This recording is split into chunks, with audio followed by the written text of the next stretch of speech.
Obunachi izohi. Siz butun dunyo uchun yuborilgan payg'ambarga ergashishingiz kerak.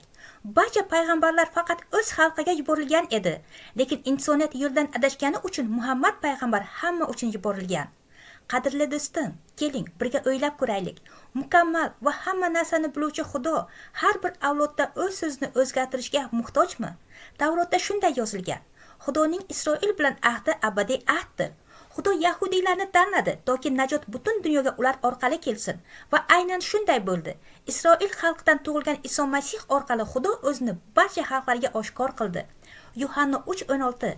Chunki Xudo dunyoni shunchalik sevdiki, u o'zining yagona o'g'lini berdi, toki unga ishongan har bir kishi halok bo'lmasin, balki abadiy hayotga ega bo'lsin. Xudo hammani sevadi, lekin najot faqat Iso Masihning qurbonligi orqali keladi. Chunki faqat Iso Masih butun insoniyatning gunohlari uchun jon berdi va faqat u jannatga kirish sharti bo'lgan muqaddas ruhini beradi. Yuhanna 3:5. Kim ruhdan tug'ilmasa, Xudo shohligiga kira olmaydi. Xudodan shaxsan so'rang, u sizga haqiqatni ochsin va u ochganda unga ergashing. Fikringizni izohda yozing, like bosing, obuna bo'ling va bu videoni ulashing, toki ko'plar haqiqatni anglasin.